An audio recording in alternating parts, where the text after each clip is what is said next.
Hey all, we're back on the Porsche Cayenne, part one. I hope you enjoyed that. We diagnosed, we engineered the solution, and then we did some work. Part two, we're going to show you what we did to fix the interference that we found.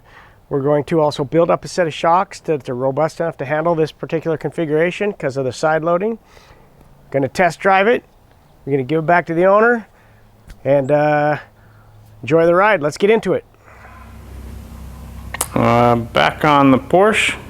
I see it both ways for all you guys that are Nazis about how you say Porsche. So what we've done is we've taken this. You can see that's centrally located tab, all good, but it hits the upright, and we've just made it a non-centrally located tab. This one fits. Took 2 or 3 iterations. We started with this and ended up with this, and it's just because of the way it went in, and then the distance, and then too far back hit the subframe, not the subframe, but the unibody, and so that was basically the progression. This morning we're gonna weld this one up. We're gonna cut those tabs off and place it and weld that one up, and then we're gonna install them. We're going to install the shocks again, and we're going to then drop the 2-inch lift in and see where we are. All right, let's get to it. Okay, here's what we got. We got a spacer won't come out because when we welded that bowed. You can see it a little bit. We're going to unbow it.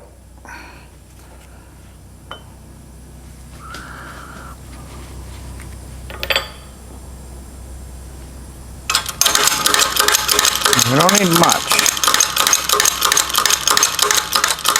And we don't care if it takes a bit of a set. We'll suck the tabs back loose.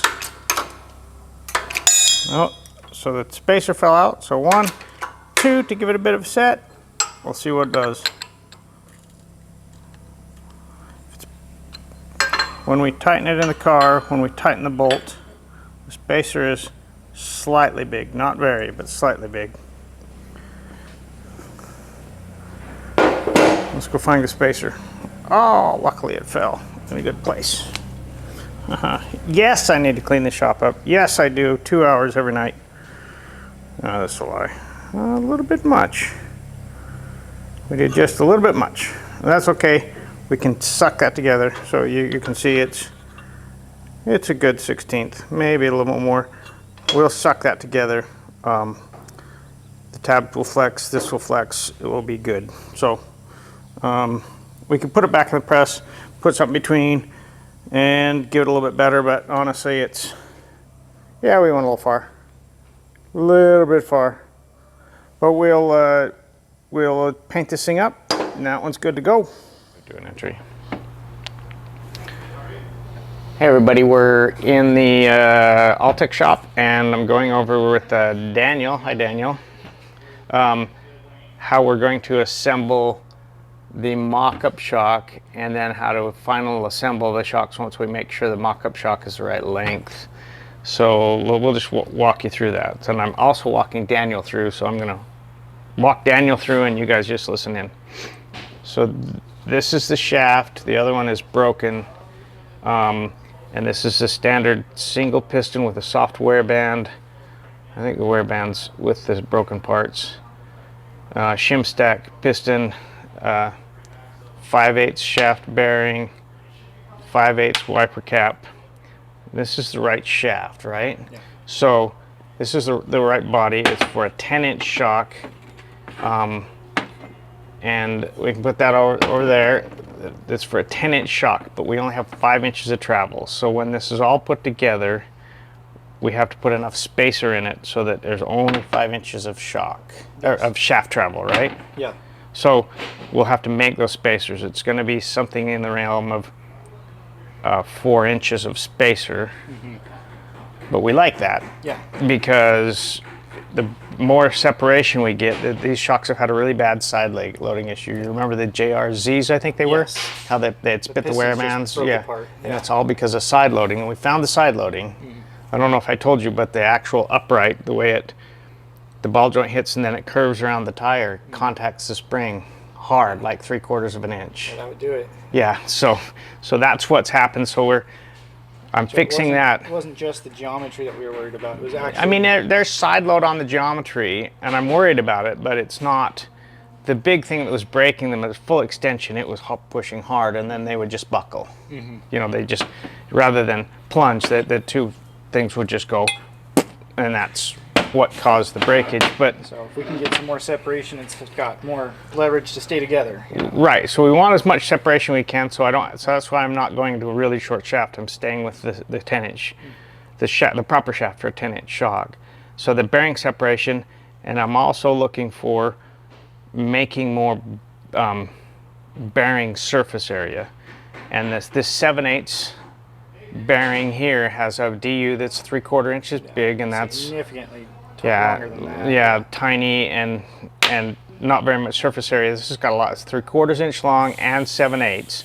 So there's plenty of surface area on that one. And then this is how I want to set this up so that we can double the surface area of the upper bearing, which is the wear band. So we're going to, when you put them together, it's white spacers. We don't have the spacers here, but you'll have to make those. Okay. And then the shim stack will go on. And then piston. And so we're switching to the hardware band as well. Hardware band with the O-ring. 90 diameter O-ring. And then the rebound goes on. And then on top of that, I think we probably ought to have a washer. Okay. No, yeah, I want a washer. So I'd like a washer to separate, and then the piston.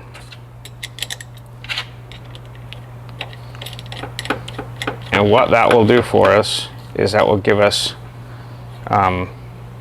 double the wear band surface area, which makes it way less susceptible to the side load. It will give it way more robust. Once we get this working together like that, and that's all the, put it together right way, Wayne. Okay, once we have 5 inches here, so give or take that, we've got that much surface area or separation from there to there, almost 8 full inches, and that will be significantly more robust for the side loading issue that does occur with the sway bar, that lower hard rubber bushing on that car.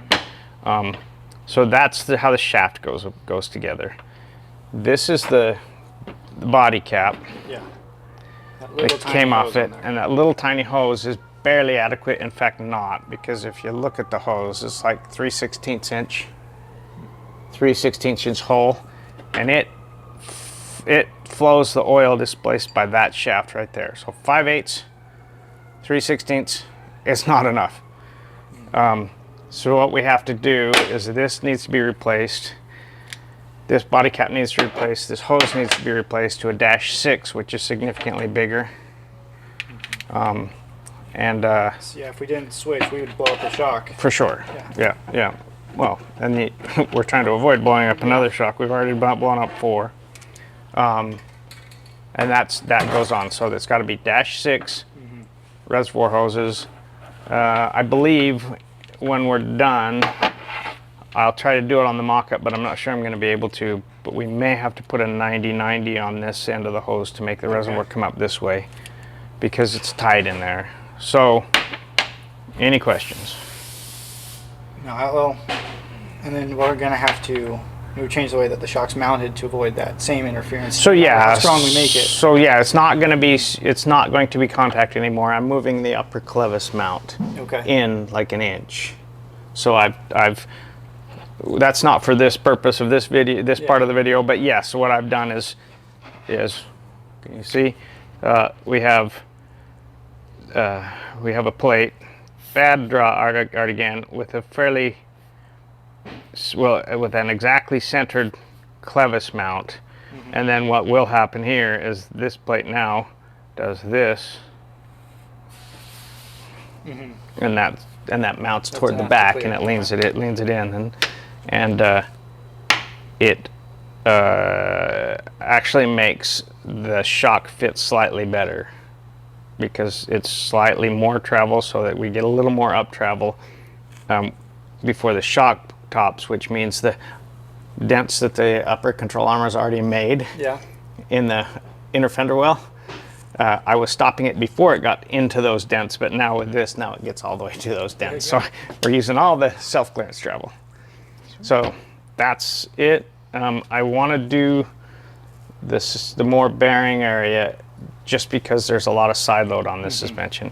It's not McPherson strut like I thought. It's a true double wishbone with 2 mounts and then a single, and then 2 mounts and a single on the lower. So but it does have a tendency with rake for the upper arm to have, if you cycle the suspension, the shock upper is dead in the middle of the mounting tabs. But as the arm goes up and the shock collapses, and we've just got the clevis in the bolt, so it can't move, this starts to rock back, and you have to actually flex the rubber to get it back inside there is some side load with this, but the way the shocks that came factory are designed are basically McPherson struts, so they have a lot of bearing area in them. So all right, cool. So that's it. We'll get them put together and we'll show you what we come up with. Thank you.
we're back on the Porsche project. I decided I'm American, going to say it like an American. Porsche project. I know Michael's mad at me, I don't care. Yeah, wow. So here we are back on the Porsche project. We got the reservoir configured. We may have to move that a little bit when we install, but this is the configuration. We're going to put it on the ground, and let me go show you what they look like installed. So installed, reservoir, hose fits nice, got plenty of room. We don't hit at ride. Yep, we don't hit. We got clearance. Plenty of clearance. Didn't make too much room, but if you ever taken the shocks off one of these, they're fun. So here's what I would do, just so you know, is I would put a screw jack underneath the spindle, jack it up slightly, remove the ball joint. I wouldn't take the nut all the way off, take it all the way down till, you know, just flush with the threads. I think I showed you, take 2 hammers, one right here on each side, and just give it a good whack. Pops loose, comes down, and you can swing the upper out of the way. And once the upper's out of the way, pretty simple to pull the shock out. It comes out. There's a specific angle that you can just clear the fender and pull it right out. Some monkey motion, but once you do it 50 times, pretty easy. Okay, so, all right, so we diagnosed the problem. We fixed the problem. Well, we came up with a fix for the problem. Then we made the fix for the problem, tested, make sure it fixed it. And now we get to go drive a Porsche Cayenne fast in the dirt. I've been waiting for this day. So let's get into it.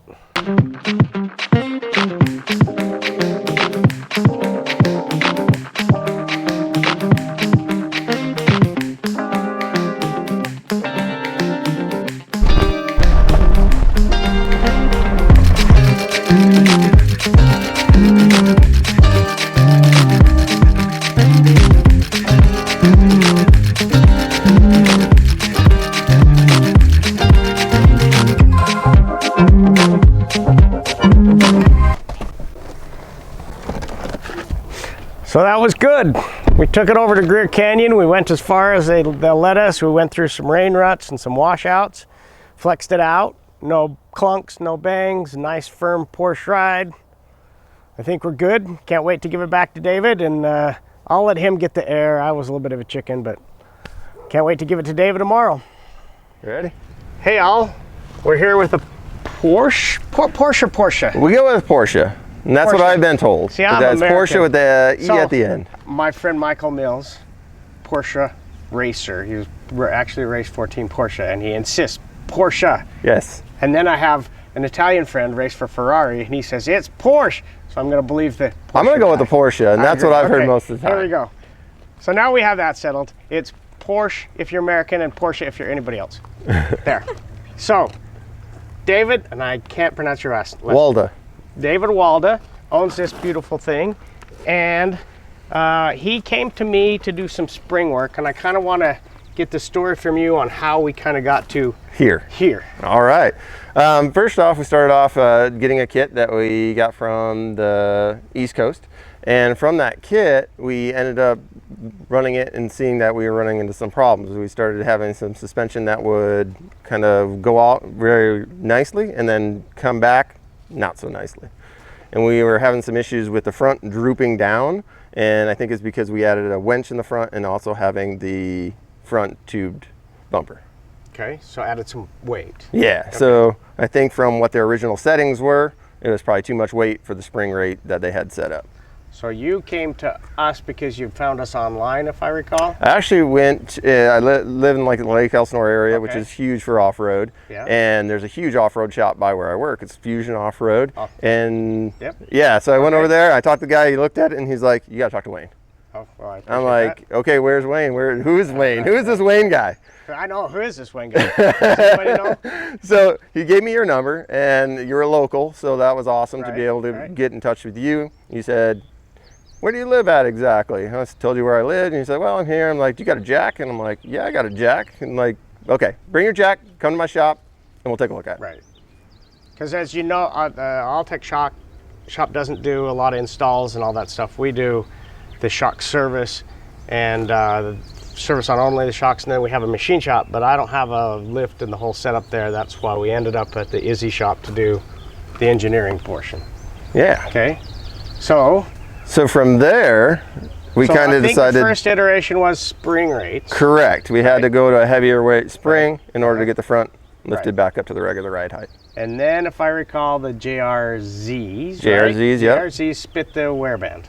Correct. Right? That was like yeah. after the first trip out, right? Right after we switched out on the shocks to the higher spring rate, and then we Right. took that out and Right. it spit And the then wear there band. was some swapping with the company back east of shocks and other things. And finally, both of us got to the point where we said, let's just figure out what's wrong. Right, because Okay. we ran through two sets of JRZs and then another set of the Fox Foxes, right? that we had. That was the 5/8 shaft where we ran Right. into that problem and But they were bent all and broke. suffering side loading issues. Correct. Right, okay. So that's where we got to here. You've seen the video. David has driven it before, but what did you think after we gave it back to you the first time? Awesome. So far I got a little bit of time. I didn't Yep. get a lot of time behind the Yep, wheel, just to yep. here on the regular roads. Right, We haven't right. got a chance to get out and do Okay. like shakedown run with it. All right. But so far, so good. All right. So is there anything you have to add to the whole process, or? I'm sure there's no real stopping point because Yeah, I never think, I think that there's like, okay, Yes. we got here. Yeah, Let's go yeah, ahead and try yeah, this and see where we can go from here. I know we So- want to take a look at maybe going to a little bit higher or a little larger size spacer in the front for the So that's- subframe drop. Subframe lift, similar to a body lift, but since it's not a frame, it's just you drop the subframe body, it gets higher, get a little more clearance for tire. Right, and that's where I think our next go around is. We're going to go from the 31s to 33s to kind of get us up and out of some Right. of the big ruts Right. that are out there now. Because that's what we're running into, hitting a lot of stuff on the bottom. Yeah, yeah. And we went from aluminum. Now we got a steel plate that's coming, and we Okay. got to put that on. Okay. And then the rears we just got to sort out. But I think those ones are pretty good from just running it around from what we had. So here's the question: How? And I know you've seen your wife's car, beautiful car, Yeah, Panamera, right? correct. Yeah, that's a beautiful car. How did you decide to off-road a Porsche?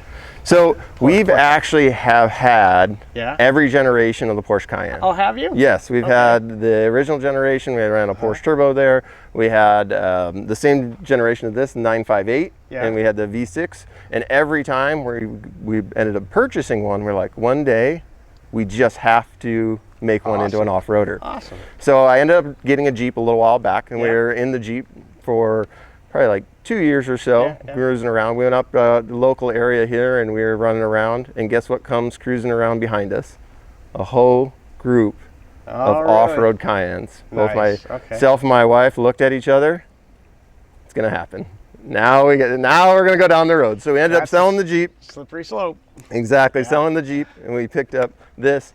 Out of all the iterations that we have had of the Cayennes, we kind of like this one for the interior, the layout that they had. The earlier ones, those were the first generation that Porsche ever made for the Cayennes. yep. So I think those ones are still needing some fine tuning. And I think when they got to this generation, they did a pretty good job. And this was the only generation that runs a diesel. So this one's kind of a little bit specialer because it has a diesel engine to do some of the off-roading and That diesel seems pretty cool with the torque and all that for off-roading. and the range. Yeah, yeah. So Oh, you yeah, got like yeah, a 500 yeah. mile range Yeah, yeah, yeah. if you're trying to do a couple day trip. So the cool. overlanding works well.